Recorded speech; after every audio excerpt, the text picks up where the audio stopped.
Welcome to A J home makers. எல்லோரும் எப்படி இருக்கீங்க? வீடியோ அப்லோட் பண்ணி ரொம்ப நாள் ஆயிடுச்சு இல்லையா? கொஞ்சம் கேக் ஆர்டர்ஸ் ஹெவியாக இருந்துச்சு. வீடியோ எடிட்டிங் பண்ணுறதுக்குள்ளே டைமே கிடைக்கல. ஸோ ஹெவி ஆர்டர்ஸ் அப்படிங்கும்போது கண்டினியூஸ் ஆர்டர்ஸ் அப்படியெல்லாம் இல்லை. எனக்கு ஒரு 3 days ஆர்டர்ஸ் இருந்துச்சுன்னா 1 day 2 day எல்லாம் கேப் அப்படியெல்லாம் கிடச்சிது. பட்டு அப்படி கேப்பு கிடைச்சாலும் என்ன, அந்த 3 days கண்டினியூஸ் ஆர்டர் இருக்கும்போது அதுக்குள்ளே சைட் எஃபெக்ட்ஸ் கண்டிப்பாக இருக்க தானே செய்யும். ஏன்னா இப்போ நம்ம பேக்கிங் ரூம் ஆகட்டும், ஒரு கிச்சன் ரெண்டுலேயுமே வந்து க்ளீனிங் ஒர்க்கு ஹெவியாக இருக்கும். ஆல்சோ இந்த 3 days நம்ம கண்டினியூஸாக பேக்கிங் ரூமில் ஒர்க் பண்ணிகிட்டு இருக்கும்போது, அதாவது கேக் ஆர்டர்ஸ் எல்லாம் ஹெவியாக இருக்கும்போது வீடு க்ளீன் பண்ண முடியாது. ஸோ 3 பேரும் சேர்ந்து வீடு ஒரு டஸ்ட்பின் மாதிரியே ரெடி பண்ணி போட்டுருவாங்க. ஸோ அதுக்குள்ளே ஒர்க் எல்லாம் பார்க்கணும் இல்லையா? அப்படி எனக்கு ஃப்ரீ டைம் கிடைக்கல, வீடியோ பண்ணுறதுக்குள்ளே டைம் கிடைக்கல. அதனால தான் இவ்வளோ நாள் ஆச்சு வீடியோ ரெடி பண்ணுறதுக்கு. எனக்கு தெரிஞ்ச ஒரு 15 days மேலே ஆயிடுச்சுன்னு நினைக்கிறேன் வீடியோ போஸ்ட் பண்ணி. ஓகே, இன்றைக்கி வீடியோவில் பார்த்தீங்கன்னா நான் லாஸ்ட்டாக வீடியோ ஒன்று அப்லோட் பண்ணியிருந்தேன். 5-in-1 Torte Cake வந்து சாக்லேட் கேக்கோட அந்த ரெசிப்பியில் பண்ணியிருந்தேன். இன்றைக்கி பார்த்தீங்கன்னா ஒயிட் சாக்லேட் அந்த ரெசிப்பியில் தான் 5-in-1 Torte Cake, அதாவது ட்ரீம் கேக் வந்து நான் செய்து காமிக்க போகிறேன். இப்போ நீங்கள் நினைக்கலாம் ஆல்ரெடி போஸ்ட் பண்ண வீடியோ தானே, மறுபடியும் எதுக்கு இன்னொரு ஃப்ளேவரில் சேம் ரெசிபி அப்படிங்கிற மாதிரி.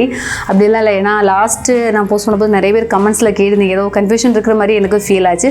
ஸோ இந்த ரெசிப்பியில் உங்களுக்கு அந்த டவுட்ஸ் எல்லாத்தையுமே நான் கிளியர் பண்ணி நான் டீட்டெயிலாக நான் கொடுக்குறேன். ஸோ வீடியோவை ஸ்கிப் பண்ணாமல் லாஸ்ட் வரைக்கும் பாருங்கள். ஏதாவது டவுட்ஸ் இருக்குன்னா நீங்கள் கமெண்ட்ஸில் கேளுங்க, நான் கண்டிப்பாக ரிப்ளை பண்ணுவேன். அதாவது வீடியோ ஸ்கிப் பண்ணாமல் லாஸ்ட் வரைக்கும் பார்த்ததுக்கு அப்புறமா டவுட்ஸ் இருக்குன்னா கமெண்ட்ஸில் கேளுங்க. வாங்க வீடியோக்குள்ளே போகலாம். ஸோ இந்த ஒயிட் காம்பவுண்ட் டாட்டி கேக் செய்கிறதுக்காக நான் 6" டின்ல வெண்ணிலா ஸ்பாஞ்ச் செய்து எடுத்திருக்கேன்.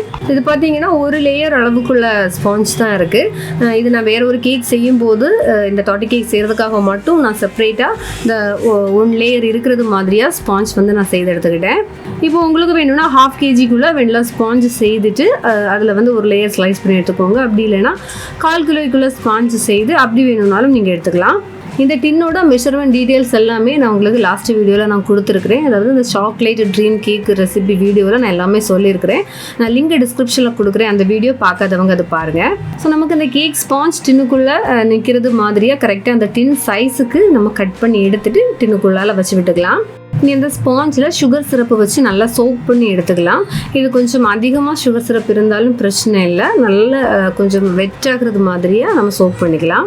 ஸோ 5-in-1 Torte கேக்கோட ஃபர்ஸ்ட்டு லேயர் இது தான் முடிச்சாச்சு. இனி செகண்ட் லேயருக்கு வந்து நம்ம ஒயிட் காம்பவுண்ட் மெல்ட் பண்ணி எடுக்கணும். அதாவது ஒயிட் கனாச்சி நம்ம ரெடி பண்ணணும். அதுக்காக 200 grams ஒயிட் காம்பவுண்டும் 100 grams விப்பிங் க்ரீமும் எடுத்துகிட்டு நம்ம வந்து டபுள் பாயில் மெத்தடில் மெல்ட் பண்ணி எடுத்துக்கலாம்.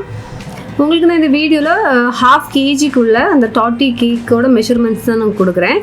இதில் பார்த்தீங்கன்னா நம்ம ஒவ்வொரு லேயருக்கும் கொடுக்குற அந்த ஃபில்லிங்ஸ் எல்லாம் இருக்குது இல்லையா, அது வந்து கரெக்டான மெஷர்மெண்ட்டில் நம்ம கொடுத்தா தான் ஈக்குவலாக அந்த ஃபில்லிங்ஸ் வந்து லேயர்ஸ் வந்து கரெக்டாக இருக்கும்.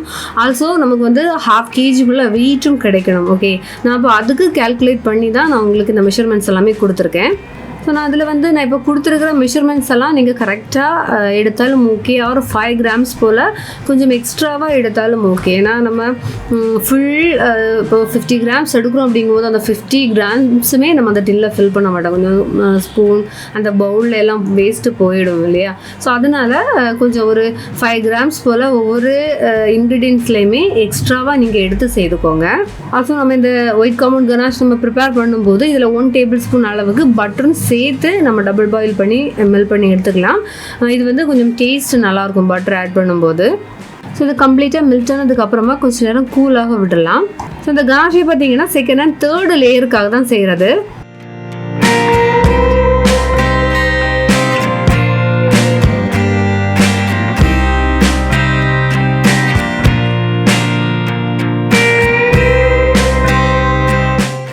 இனி பார்த்தீங்கன்னா 75 grams அளவுக்கு விப்டு க்ரீம் எடுத்துக்கலாம்.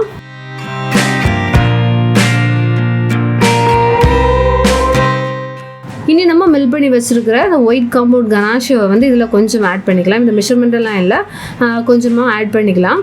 ஆட் பண்ணி அந்த க்ரீம் கூட நல்லா மிக்ஸ் பண்ணி எடுத்துக்கலாம். ஸோ இதுக்கு வந்து அந்த கனாஷியை வந்து கம்ப்ளீட்டாக கூலானதுக்கு அப்புறமா சேர்க்கணும். அதில் ஓவர் ஹீட் இருந்துச்சு அப்படின்னா நம்ம இந்த க்ரீமில் சேர்க்கும் போது க்ரீம் வந்து நல்லா லூஸ் ஆகிடும். இப்போ நம்ம மிக்ஸ் பண்ண இந்த க்ரீம் ஃபுல்லாகவே 2nd லேயருக்கு வந்து கொடுத்துக்கலாம்.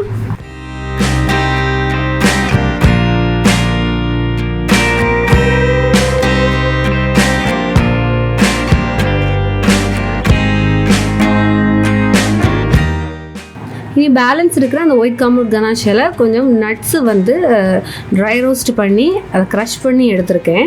இதில் வந்து நமக்கு பிடிச்ச நட்ஸ் வந்து சேர்த்துக்கலாம். இல்லை வந்து சாக்லேட் சிப்ஸு, அதாவது இந்த ஒயிட் காம்பவுண்ட் சாக்கோ சிப்ஸ் இருக்கு இல்லையா, சாக்கோ சிப்ஸு வந்து சேர்த்துக்கலாம். சேம் டைம் வந்து இந்த ஒயிட் காம்பவுண்டு வந்து நம்ம ஸ்மால் பீசஸாக கட் பண்ணி அப்படி கூட இதில் போட்டுக்கலாம். ஏன்னா அதை சாப்பிடும்போது அந்த சாக்லேட் வந்து துண்டு துண்டாக பீசஸ் வந்து அதில் கிடைக்கிறது மாதிரியாக அப்படி வேணால் கூட சேர்த்துக்கலாம். ஸோ இந்த தேர்டு லேயருக்குள்ள ஃபில்லிங்ஸ் நம்ம கொடுத்ததுக்கு அப்புறமா இந்த ட்ரீம் கேக் பாக்ஸ் வந்து அப்படியே ஃப்ரீசரில் எடுத்து வச்சிடலாம். வச்சதுக்கு அப்புறமா ஃபோர்த் லேயர் செய்கிறதுக்காக 25 கிராம்ஸுக்கு ஒயிட் காம்பவுண்ட் அதை டபுள் பாயில் மெத்தடில் மெல்ட் பண்ணி எடுத்துருக்கிறேன்.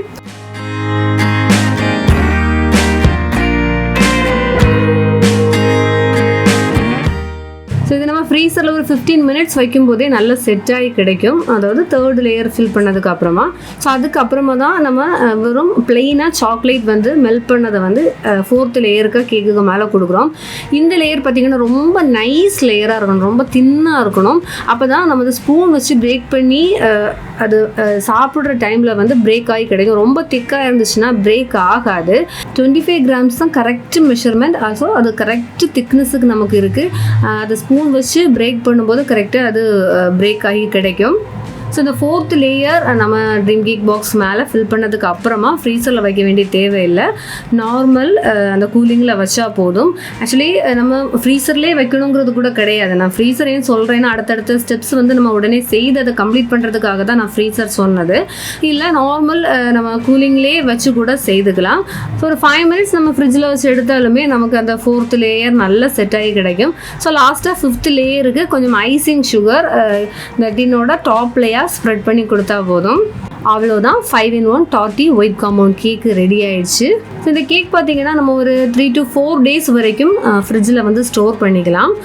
அதுக்கப்புறமா இது வந்து நம்ம 250 கிராம்ஸுக்கு ½ kg 500 கிராம்ஸ் அண்ட் 1 kg வரைக்கும் நம்ம சேல் பண்ணலாம்.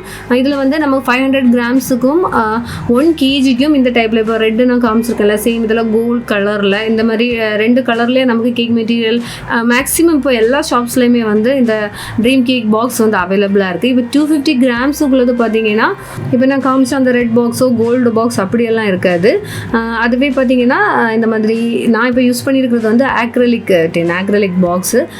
பட் நமக்கு ஓரளவுக்கு கேக் மெட்டீரியல் ஷாப்ஸில் எல்லாம் பார்த்தீங்கன்னா பிளாஸ்டிக் டின்ஸ் வந்து டிரான்ஸ்பரண்ட் டின்ஸ் வந்து கிடைக்கும்.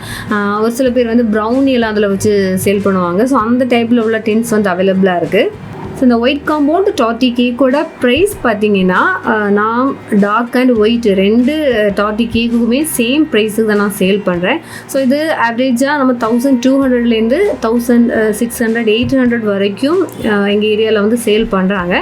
ஸோ உங்களுக்கு வந்து என்ன மாதிரி உங்கள் ஏரியாவில் எப்படி கொடுக்குறாங்களோ அதை பொறுத்து நீங்கள் வந்து ப்ரைஸ் ஃபிக்ஸ் பண்ணிக்கோங்க. ஸோ இந்த வீடியோ உங்களுக்கு யூஸ்ஃபுல்லாக இருந்திருக்கும்னு நான் நம்புகிறேன். ஏதாவது டவுட்ஸ் இருக்குன்னா நீங்கள் கமெண்ட்ஸில் கேளுங்க. வீடியோ பார்த்ததுக்கப்புறமா கேளுங்க. நான் லேட் ஆனாலும் கண்டிப்பாக ரிப்ளை பண்ணுவேன். வேறொரு வீடியோவில் மீண்டும் சந்திக்கலாம். பை.